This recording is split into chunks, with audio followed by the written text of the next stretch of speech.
All right, you might can't tell it, but we're at the beautiful Irwindale Speedway. It's nighttime, Friday night. The lights are on. We're in the pits. As you can see, we didn't make it out of our top 32 battle in round 7, Formula Drift Irwindale. We ended up getting into the wall at the very end of the first bank of Outer Zone 1. We had to put, it's the name of the game, you got to push the limits, and Travis Reeder was, we went against Travis Reeder in top 32. He was running a very high line against the wall all the practice, so I knew I needed to be up there as well and at least put either a similar or better lead run down and beat him in the chase. So that was the goal.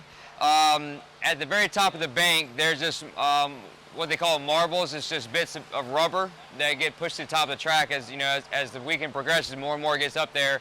And when you get up in there, it just makes the car really loose and there's no grip. And my back right tire got in it and I just couldn't get the drive out of it.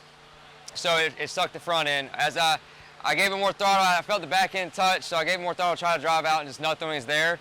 And as the front end started to come, I eased up on throttle some and steering and so I could lightly touch the wall, which is, I guess, optimal to try to save parts and the chassis. So, that was the goal and that's what I achieved in that. So as far as wrecks go, it was, I guess, the best possible, I don't say best possible scenario, but it turned out really well. As far as damaged parts, we broke an inner tie rod, a lower control arm, and this other plate on some of our rear arms that is a give plate. It was supposed to bend and it saves all the other parts. So minimal damage as far as that goes.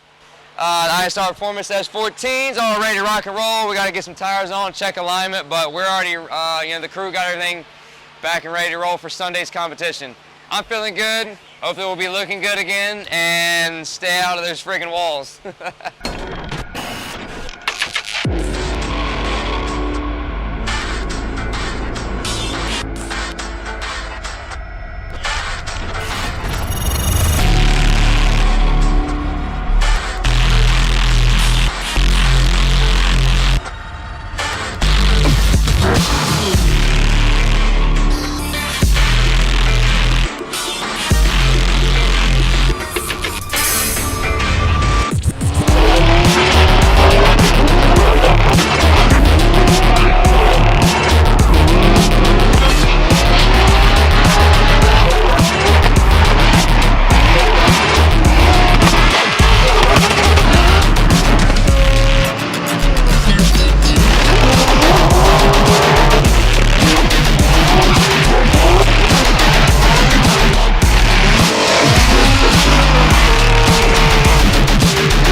Formula Drift Irwindale, the title fight. What a friggin' weekend. It was insane out here. I mean, just the electricity that gets put off at this track, even with no fans out here this weekend. They got the lights going on. Type S had the interior lights going on. They had Christmas lights. We had our lights, and just a whole bunch of horsepower and a whole bunch of driving. Man, stoked on this weekend. We started out this weekend a little rough. We got into the wall on in round 7 in the top 32 versus Travis Reeder. And, we just dumped that again, just threw that behind us. And we came into the Sunday fresh, ready to roll for the final round of Formula Drift 2020, round 8 here at the Irwindale. It was just actually a dream of mine to run out here, the House of Drift. This is like one of the most iconic tracks for drifting. It's insane. And to end the season on a high note was phenomenal. We've seen, heck, I'm still just pumped on how the weekend went. Who do we see in top? Oh, Rad Dan, top 32. He was a battle. We ended up getting the victory there, taking home the W, getting us in top 16 again this year. So be my rookie season, stoked to get in top 16. Uphill battle versus my man Ryan Turk. He works with Papadakis. They have an amazing car, amazing crew, and I knew I was gonna have to give it my all to get the win versus him. First up was my chase run, and we hammered down. I just put a brick on the throttle pedal and assuming to shake the car around and try to stay up with the car that's making probably double the horsepower mine is. And, we had the best chase I could probably get out of it. I was happy with it. Going into the lead run, same thing. As soon as we took off from the line, laid the brick on the pedal and floored it through here. It was probably my best lead run all weekend. And I just caught him slipping. I think he underestimated either how fast I was going to take off or how fast the car was for the given horsepower. And obviously, looking at how I've been running all weekend, his data just didn't match how I ran, I would assume. But running into the final outer zone here and going into the front inner clip, we threw a lot of angle, slowed down, and in the decel zone as we should, and he just plowed into my door, which is probably payback from like Grid Life 2019 when I plowed his door. Sorry, bro, but I guess we're even now. And got the win versus him, and which solidified the championship for my boy Vaughn Gittin Jr., 2020 champion. Shout out to Vaughn. You're welcome, dog. All the support and help he's gave me, I was glad to be able to give some back to him. And like I said, he got the championship, so that was a win for my team and a win for his team as well. I know they were cheering on just as hard as my team was when we came in. And then next we went against Chelsea DeNofa. Their cars are super fast. I gave him my all. He was just the better man.